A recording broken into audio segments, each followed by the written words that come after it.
just hanging around the house. So he would go to the swimming pool. I go set the pool up for him. For years, she kept silent. But just days before her death, a former Graceland maid broke her silence with a chilling confession about Elvis Presley. What she revealed wasn't in the tabloids, and it wasn't what fans wanted to hear. Her truth shattered the image of the king, and now the world finally knows what went on behind closed doors. What could it be? Let's find out. Graceland, the lavish mansion in Memphis that Elvis Presley called his home, was more than just a residence. It represented his fame, character, and Southern heritage. However, behind the chandeliers, gold records, and luxurious decor, life unfolded in ways that were often far from the glamour typically associated with the king. One of the few individuals who truly grasped the rhythm of daily life at Graceland was Nancy Rooks, Elvis's dedicated maid and cook. And in her memoir, Inside Graceland, Elvis's Maid Remembers, she provides a deeply personal insight into what it was like to live and work in the Presley household. Her memories extend beyond mere service, capturing the humanity, charm, and distinctive routines of one of music's most legendary figures. Nancy started her tenure at Graceland in 1967 and remained until Elvis's passing in 1977. Her day frequently commenced early, sometimes even before dawn, with the familiar tasks of meal preparation and ensuring the house was tidy. Despite Graceland's grandeur, it was a true home in every sense. Elvis, despite being a worldwide icon, favored comfort and familiarity over opulence in his private life. Nancy played a crucial role in maintaining that equilibrium, keeping the home presentable for both family and the occasional celebrity visitor while nurturing the intimate, laid-back atmosphere that Elvis cherished. One of Nancy's most significant and personal responsibilities was preparing meals for Elvis. He had a well-known passion for traditional Southern cuisine, rich, hearty, and straightforward. Nancy frequently made dishes such as fried peanut butter and banana sandwiches, meatloaf, cornbread, mashed potatoes, fried chicken, and black-eyed peas. She remembered that Elvis's preferred meal was a simple breakfast that could be served at any hour: scrambled eggs, crispy bacon, fresh orange juice, and occasionally biscuits with gravy. He had a special fondness for down-home cooking, reminiscent of his modest beginnings in Tupelo, Mississippi. Nancy noted that Elvis wasn't drawn to gourmet food. He desired meals that tasted like they were made in a Southern kitchen, and he wanted them whenever he felt like it, whether it was noon or 3 in the morning. Elvis's home routines were quite unconventional, influenced by his performance schedule and night owl lifestyle. He often slept during the day and was most active late at night. This meant the kitchen was always open, and Nancy had to be adaptable with her hours. She adjusted seamlessly, recognizing that her role extended beyond cooking or cleaning. It was about fostering a home where Elvis could unwind and feel at ease. He would occasionally wander into the kitchen and engage in conversation with her while she prepared meals, inquiring about the menu or asking for an old favorite. These informal chats were filled with warmth and mutual respect. Nancy has mentioned that Elvis was consistently kind to the staff, treating them as if they were part of his extended family. In addition to her responsibilities in the kitchen, Nancy oversaw various other elements of life at Graceland. She was in charge of cleaning, laundry, and the upkeep of the private living spaces. The public areas of the house, including the music room and the iconic jungle room, needed to be immaculate for both visitors and family events. Yet it was in the private spaces, such as Elvis's bedroom, the kitchen, and the TV room, that she closely observed his routines. She noted that Elvis took great care in his appearance and wardrobe, even when he was alone. His assortment of jumpsuits, jewelry, and sunglasses required careful management and organization, a task that Nancy and the rest of the household staff executed with meticulous attention to detail. Nancy also shared how Elvis had a fondness for certain television shows and films, often indulging in them late into the night in his personal screening room.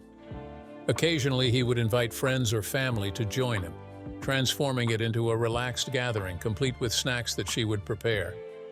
These get-togethers were laid back, contrasting sharply with his public image.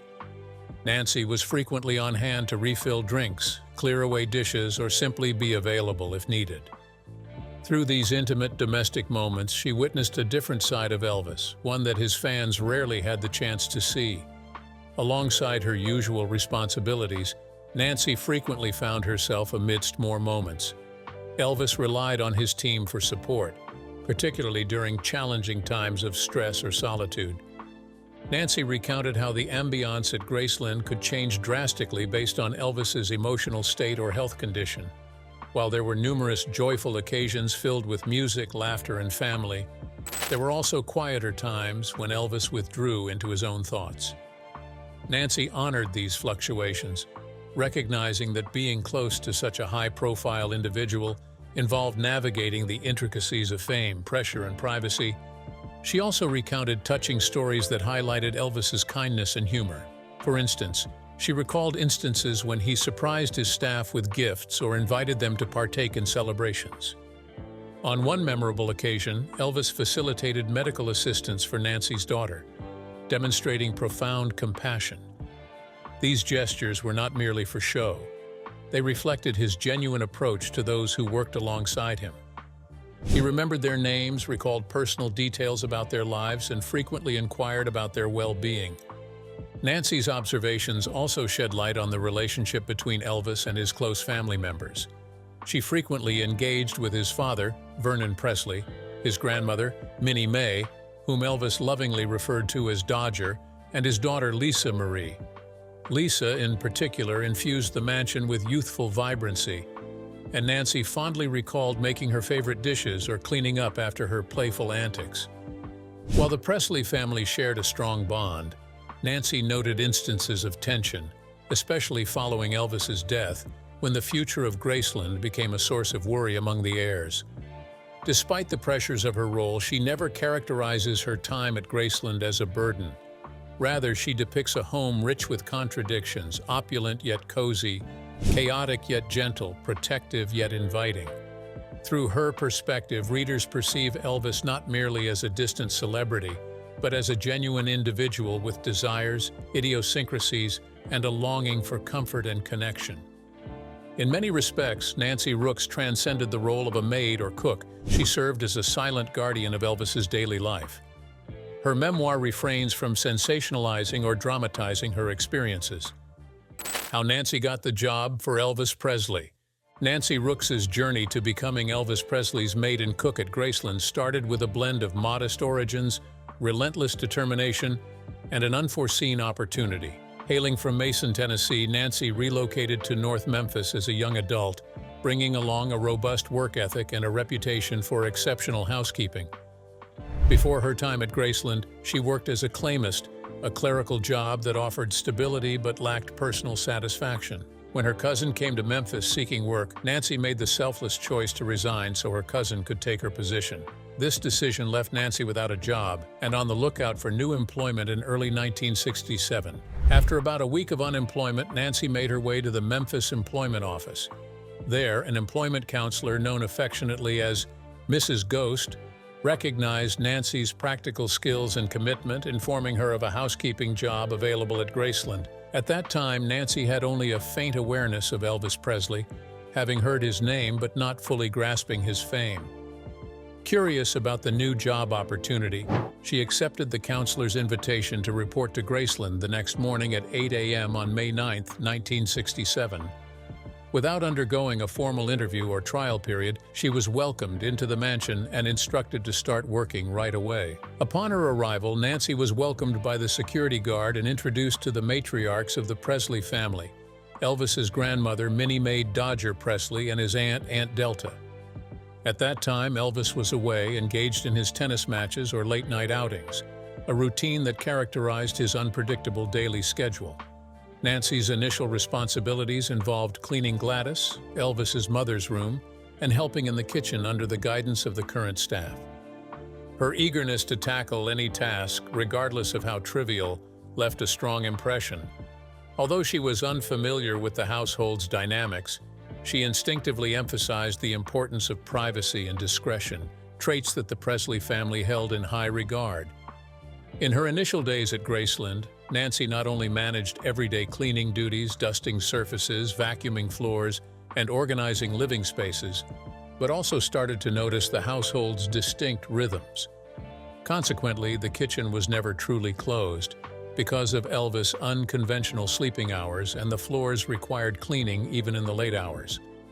Nancy quickly adjusted, shifting from a typical daytime routine to the 5 p.m. to 1 a.m. schedule favored by the family, ensuring that a housekeeper was always present during Elvis's waking hours.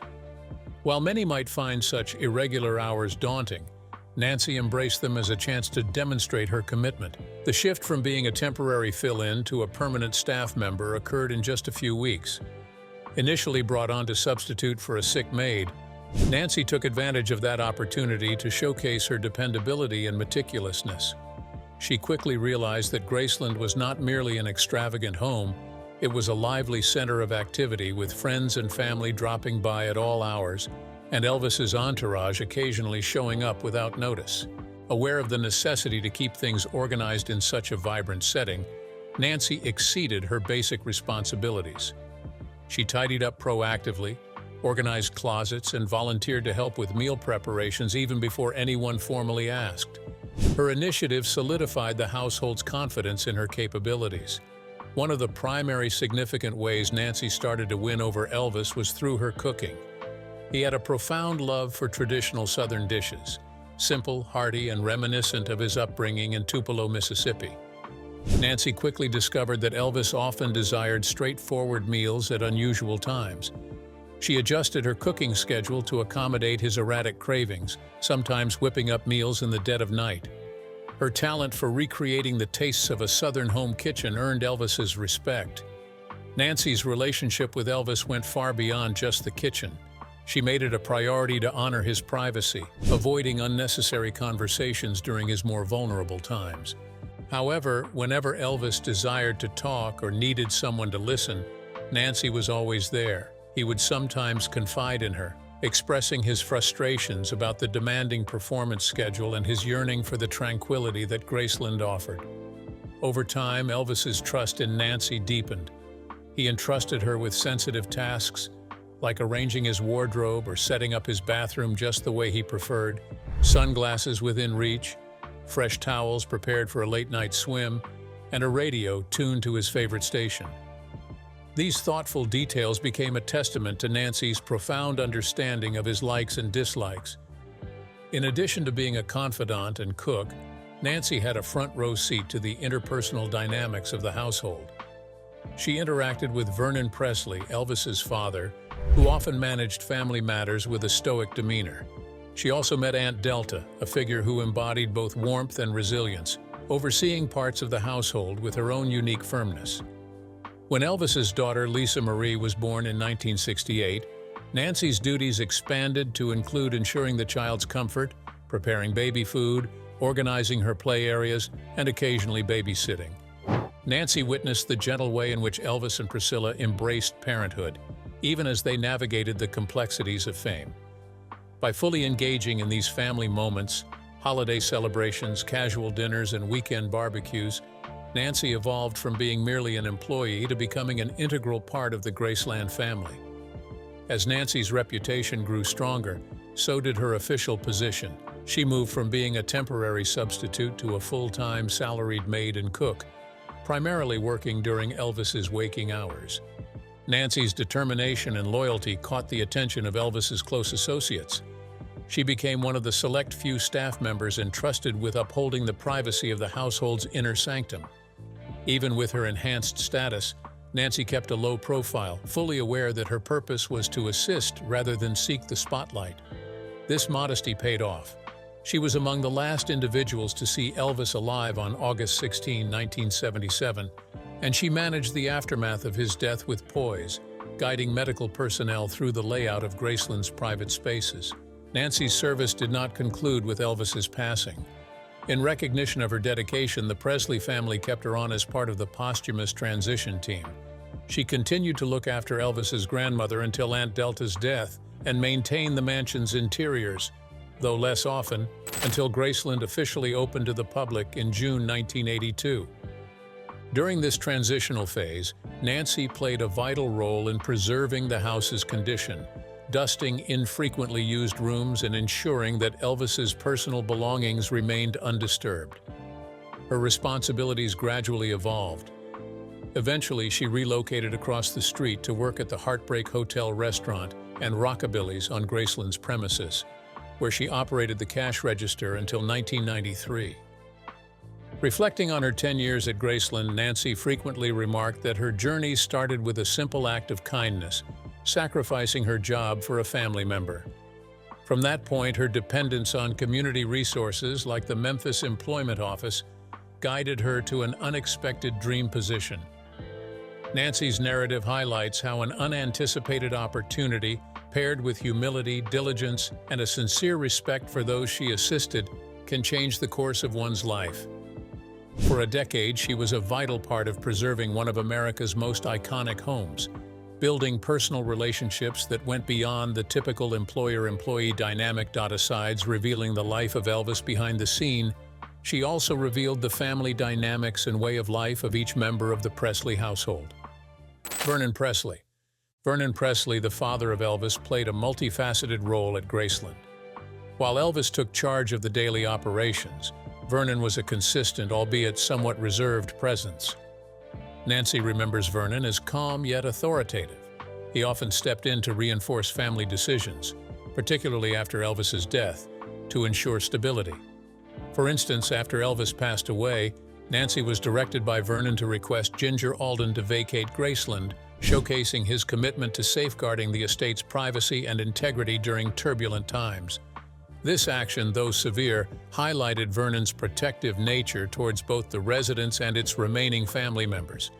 Vernon's impact went beyond merely managing crises. Nancy noted that he was rarely domineering. Instead, he managed family issues with a subtle, behind-the-scenes style. He relied on Aunt Delta and Elvis's grandmother, Minnie Mae Dodger Presley, to oversee most household matters, only stepping in when disputes threatened the family's harmony. Although Vernon did not micromanage everyday activities, his presence, often seen quietly in the living room or going over bills in his study, served as a reminder that the Presley matriarchs valued his final say. Following Elvis's death, Vernon's connections with the surviving family members became more evident.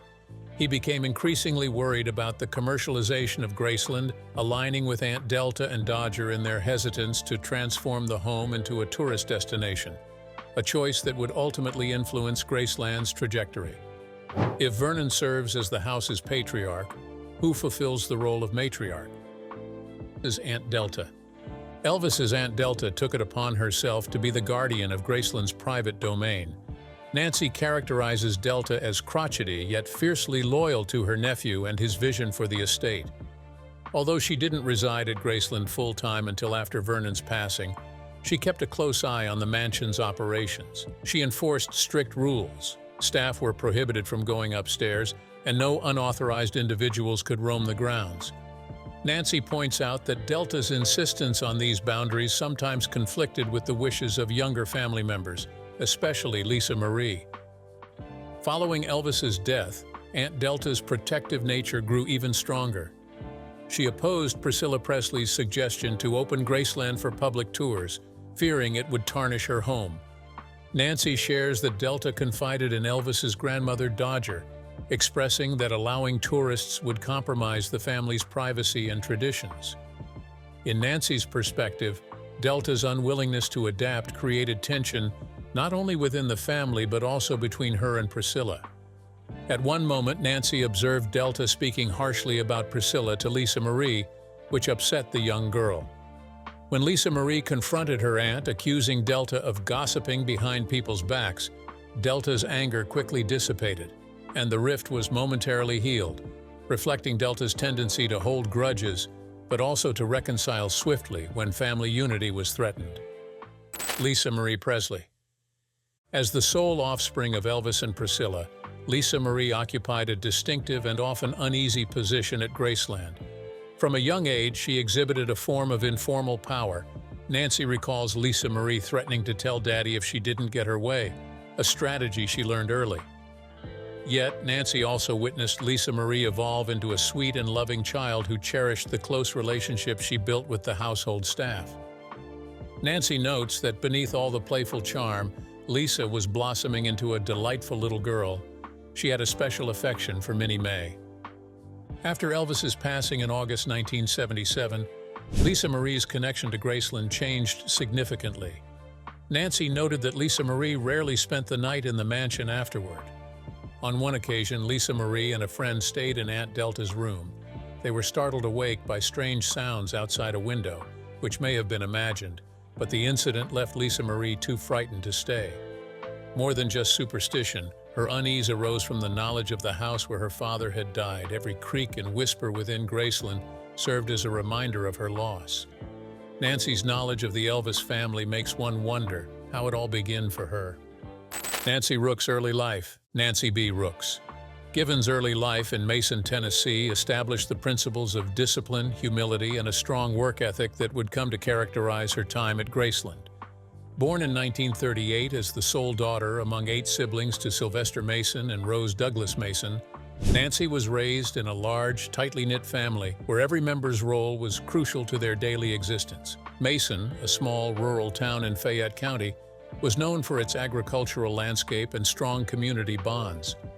Each day, Nancy and her brothers, Robert Wirt, John Lee, Obadiah, and Nathaniel, traveled over 2 miles to reach the local county school, highlighting the family's commitment to education despite their limited means. Their mother, Rose, kept an immaculate home, polishing the hardwood floors by hand, a practice that Nancy would carry on throughout her life. From a young age, Nancy understood that diligence and meticulousness were not merely tasks but vital values in a southern farming community. Life in Mason was centered on self-sufficiency. The Masons cultivated a significant portion of their own food, with children expected to assist in maintaining small vegetable gardens and caring for chickens. Nancy's memories, later recorded by her daughter Norma Jean Chisholm, emphasized the long hours spent gathering water, managing household tasks, and helping with outdoor chores before and after school. This rural upbringing fostered in Nancy a strong sense of responsibility. If something required attention, it was addressed without hesitation. Even as a child, she was recognized for her meticulous housekeeping, an attribute passed down from her mother's emphasis on cleanliness and organization. In Mason's humble homes, a combination of paste wax, elbow grease, and the family's collective effort ensured that floors shone and dinner tables were always set. These foundational lessons in stewardship and resourcefulness played a crucial role in shaping Nancy's identity and laid the groundwork for her future success at Graceland. Family connections in Mason were grounded in both love and faith. While specific information about Nancy's parents' jobs is limited, oral traditions indicate that her father, Sylvester, took on various local jobs, possibly driving a delivery truck or working on nearby farms, while her mother took care of the household and coordinated errands for their growing family. The rural Baptist church was a cornerstone of their community life. Sunday services at Poplar Springs MB Church, one of Mason's historic African-American congregations, provided opportunities for communal bonding and moral guidance. Nancy and her siblings were taught hymns, scripture, and social responsibilities within the church, reinforcing a moral framework based on Christian principles. Many weekends, Nancy contributed by preparing potluck meals, cleaning church pews, and assisting older members with their domestic needs. These experiences enriched her empathy for others and nurtured a deep respect for elders and tradition. As Nancy neared her teenage years, the Mason household, already lively with 8 children, was swept up in the broader changes of the mid-century. The civil rights movement reached even the rural areas of Fayette County, prompting local schools to begin desegregation. While the Mason community was close-knit, it was not shielded from the social upheavals affecting the Deep South. Nancy attended Fayette County Training School, where dance recitals and academic competitions provided glimpses into a world beyond her family's humble circumstances. In her classes, Nancy not only excelled academically, but also took on responsibilities. She acted as a peer helper for younger students and volunteered to clean chalkboards and organize library books. Her mother, Rose, demanded perfection. Any flaw in grades or household chores required immediate rectification. The Mason children, trained to read lips to avoid waking their mother during her rest, developed a quiet diligence. Consequently, Nancy's formative years were characterized by the pursuit of high standards, both at home and in school, shaping her meticulous character. After finishing high school in the mid-1950s, Nancy was drawn to opportunities that lay beyond the fields of Mason. Like many young individuals from rural Tennessee, she moved to North Memphis in pursuit of work and a wider perspective. In Memphis, she landed a job as a claimist, a clerical position probably within an insurance or social services agency where she diligently filed, processed, and handled claim documents. This shift from household duties to office responsibilities illustrates how Nancy utilized her organizational talents in a different setting. In her later interviews, she recounted how she took care to assist her cousin in obtaining a job at the same office upon her arrival in the city. Nancy stepped down to create space for her cousin, showcasing her selflessness and dedication to family well-being. For almost a week, Nancy found herself without a job, taking time to reflect and pray for direction. Ultimately, she sought new opportunities at the Memphis Employment Office located on Cleveland Street. Nancy's experience as a claimist sharpened her skills in navigating administrative systems and enhanced her interpersonal abilities. In the vibrant atmosphere of Memphis, she learned to exude a sense of quiet authority, whether she was engaging with clients at the employment office or helping supervisors with intricate paperwork. Her reputation for dependability flourished. Colleagues admired her punctuality and her flawless record of maintaining a tidy workspace. However, Nancy yearned for the tangible outcomes of her domestic work. She desired to transform environments rather than merely handle statistics. This desire manifested in her tendency to volunteer for tasks like organizing office break rooms, tidying desk drawers, and replenishing coffee supplies without being asked. By 1967, Nancy's distinctive combination of domestic and clerical skills distinguished her, merging the practical expertise gained in Mason with the professional composure cultivated in Memphis. In her late 20s, Nancy's personal life was a blend of happiness and obstacles. She tied the knot with Nathaniel Nancy, a factory worker hailing from nearby Marion Street in 1960. The couple made their home in North Memphis and welcomed their daughter, Norma Jean, in 1962. While public records offer little insight into Nathaniel's exact job, family narratives portray him as a reliable provider who endured long shifts at the local garment factory. Meanwhile, Nancy juggled her clerical duties with the responsibilities of raising Norma Jean, imparting to her daughter the values of independence and meticulousness. Evenings in the Nancy household were filled with reading sessions for Norma Jean, preparing simple yet wholesome meals and ensuring the floors were polished to Nancy's standards, never allowing them to remain scuffed. The family attended Faith Covenant Church, where Nancy dedicated her time to cleaning Sunday school classrooms and organizing potlucks in the fellowship hall. Despite facing financial challenges, the Nancy home stood out in their neighborhood for its pristine porch and well-kept lawn. Tragedy struck in 1964, when Nathaniel Nancy passed away unexpectedly due to complications from a factory injury. Nancy, who was in her mid-20s at the time, faced the overwhelming challenge of raising her 3-year-old daughter on her own. She temporarily relocated back to Mason to be close to her parents while her father recovered from a heart condition. During this time, Nancy took on more intensive household responsibilities in her parents' home and assisted in caring for her younger siblings. Her bond with her extended family grew stronger. She took on a quasi-matriarchal role, preparing meals, helping with her siblings' homework, and teaching the younger children how to do chores. The familiar routines of Mason, waking up before dawn, tending to gardens and scrubbing floors, provided Nancy with comfort amid her sorrow. Once her father, Sylvester, regained his strength, Nancy made the decision to return to Memphis, convinced that the city would present better opportunities to support her daughter, Norma Jean. By late 1965, back in North Memphis, Nancy resumed her claimist position, but also began working part-time as a housekeeper through a local temporary agency. Initially, it was the agency's sporadic assignments, cleaning private residences in Binghamton and Whitehaven, that occupied her evenings. Norma Jean spent her afternoons at her grandmother's house, where she learned to fold towels and clean windows under Rose's attentive supervision. These activities reinforced the passing down of housekeeping skills across generations. Nancy's reputation as a meticulous cleaner spread among Memphis employers. Those who hired her valued her steadfast discretion, dependability, and the gentle warmth she brought to the families she worked for. Although her earnings were modest, Nancy's household skills steadily improved, setting the stage for a crucial moment in May 1967, when she received an unexpected call from Mrs. Ghost, the employment counselor at the Memphis Employment Office. If you enjoyed this video, like and subscribe. Click on the notification button to get frequent updates on your screen.